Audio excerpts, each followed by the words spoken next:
Hi, today I'm going to be talking about this Makita BO6050J 150mm or 6-inch 240 volt sander.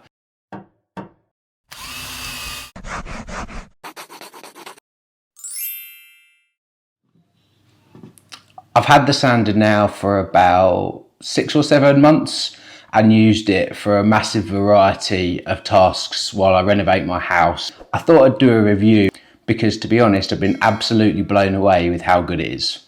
I was initially going to purchase the Festool Rotex, I think it's the RO 150, but to be honest it was just too expensive for me. I was then going to buy the Bosch equivalent, which is another 150mm sander with kind of a turbo mode, but it was back in March 2020 and I just could not get a 240 volt version of the Bosch in the UK. So I then saw that this was up for quite a good price in my local Screwfix and thought, why not give it a go? If anything goes wrong with it, I can just take it back. And I'll put the price up that I paid right now. I think it was about £270 or thereabouts, which is about half the price of the Rotex, but I'll put the actual prices up on the screen now.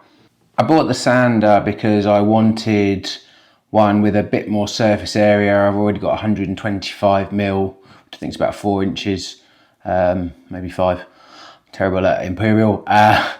Sander that's a DeWalt cordless one. This one has something very similar to the Rotex, which is kind of like a turbo mode. So it's a fast material setting that actually works really well and is brilliant. I wanted to specifically use it for refinishing a solid oak floor. Also to sand back plasterboard and drywall and bare plaster, because I've been doing a lot of decorating in this property. It actually sanded this entire wall back, ready for prepping. It worked really well, removed a lot of old paint. It works very well stripping paint from things like window boards, door frames, especially in the turbo mode with a lower grit like 40, 60 or 80 grit. In terms of what's in the box, which is actually a really old style Systainer. So if you are a Festool fan, which you'll know I'm not actually a massive fan of the Systainers from my other videos, you can stack this and kind of lock it on to the old and the new Systainers with the other Festool tools using these tabs. But in the box is the sander itself, which is in a kind of plastic moulding. It comes with a side handle that I'll show you how to screw that in a sec. And it came with, I think, one of each of 80, 120 and 180 grit, really basic sanding pads. In the box is quite a handy area to store your sanding discs, and you can wrap the cable in there as well if you want. On the top of the sander is this switch here, which sets between kind of turbo or rapid removal mode and standard random orbit mode. It's just a little rotary switch. The power switch is on the top, which you can flick on and off, and at the bottom is the speed control as well. The dust extraction is via these holes in the bottom. I've actually got a protecting pad on it just to stop it wearing down too quick, and it's also got this quite good edge protector that means you can go right up against material and it won't kind of eat into the material that's at 90 degrees. Got a dust extraction port on the bottom, which is about 25mm, I think, and it's got quite a long power lead, and as I said, it's got this other handle that just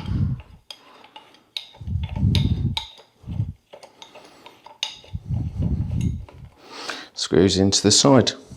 I find that the sander is particularly efficient with these kind of net sanding pads. These are Bosch ones that are very, very good and I seem to be able to get for quite a good price. But using this with the dust extraction and one of these, you hardly get any dust being produced at all. You'll see I'll put up a clip now of me sanding a wall down to the bare plaster because I'm prepping it for painting, and I haven't got a mask on and I haven't covered or draped or anything.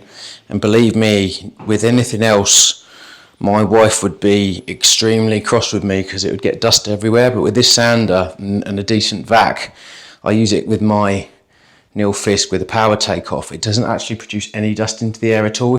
I'm going to put a clip up now of me using it on a really gnarly old pallet that I had some plants delivered on. The pallet's in really quite a sorry state. It's been left outside for probably about 9 months since I've had it. Who knows how long it's been outside before that.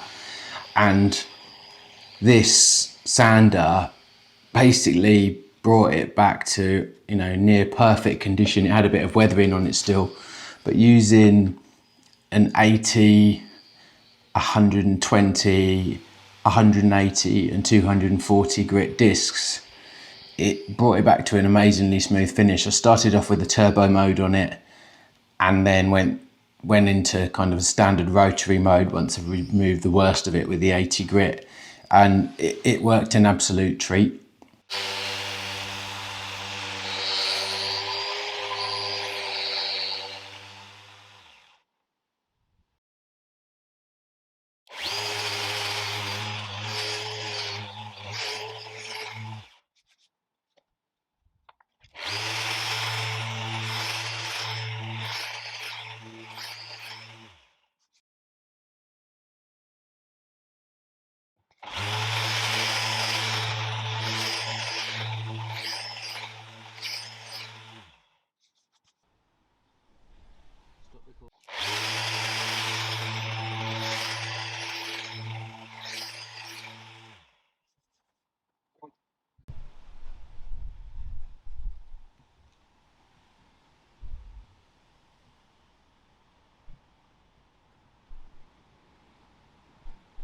I'll also put up some footage of me stripping back solid oak floor using it, that I'm actually stripped back and prepped it all ready to kind of give it a slightly brighter, whiter finish.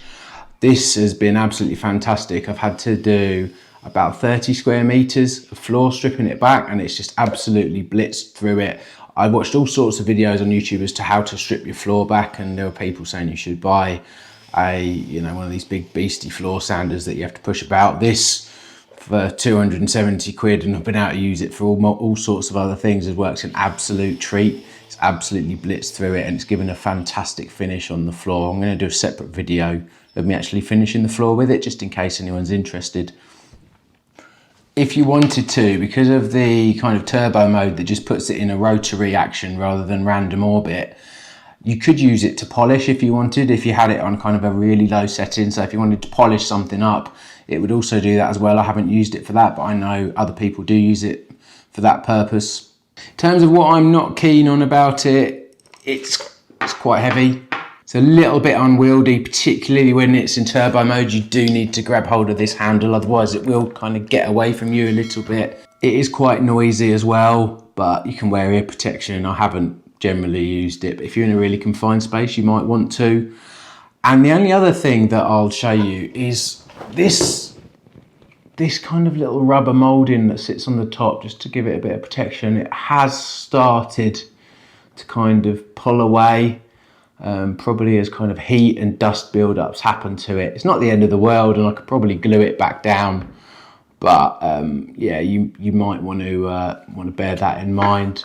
In terms of what I like about it, firstly is the quality of the dust extraction. I've said that already. It's fantastic at dust extraction. You don't get hardly any dust, even in kind of full turbo mode, removing loads of material. That ability to remove large amounts of material, especially if you use low grits like 40 grit, it blitzes through absolutely anything. You've got to be really careful with it. 80 grit it seems to be the sweet spot, and it works really nicely. And also, if you go through the grits, have it in random orbit mode, it produces a really, really lovely finish on material, which was something I wasn't really expecting. And I know, you know, all the Festool fans pride themselves about that with their Rotex. I really don't think that the Rotex will do any better a job than this. And as I've said already, it's about half the price. So I think I'll put as the thumbnail for this video, is it the poor man's Rotex or where the smart money goes? Well, I think personally it's where the smart money goes. And if you're really that bothered about your Festool stuff, you could just get a proper Festool sustainer, drop this plastic insert in, and keep on the quiet that you've got a Makita tool, because I really do think that this is, you know, up there with a Festool. For value for money, it's better. So you could get two of these for one of the Rotex. So that's the end of the video. I hope you enjoyed it and found it useful. It's an honest review. I've had this, as I said, for probably 6-7 months now. Gave it some real hard tasks to go at, particularly just ones with loads of dust, like loads of sand in filler and plasterboard and all that sort of stuff that, you know, you would think could knacker it out, but it hasn't. I definitely recommend buying it. If I was to say honestly, it's probably the best tool I've got in terms of value for money. It really is, and I use it for so many things that I don't know actually what I'd do without it. And if it broke, which I don't think it will, I'd get another one in a heartbeat. I'd be really keen if Makita would build a slightly smaller one, maybe a 90mm rotary sander like RO90, the Festool Rotex RO90. I'd like to see Makita bring out one to compete with that, because I think they'd blow it out of the water if it was anything like this. So I hope you enjoyed the review. Give it a thumbs up if you did. For those of you that follow my channel and are subscribers, you'll probably notice one of my first videos in quite a while. It's because I've been renovating this house and I just haven't had time. I've also gone back to school, if you like, and been doing a post-grad master's to support my career, so that's taken up a lot of time as well. But I'm hoping that I'm going to be producing a bit more content. If you're not a subscriber, please subscribe, and hopefully see you again soon.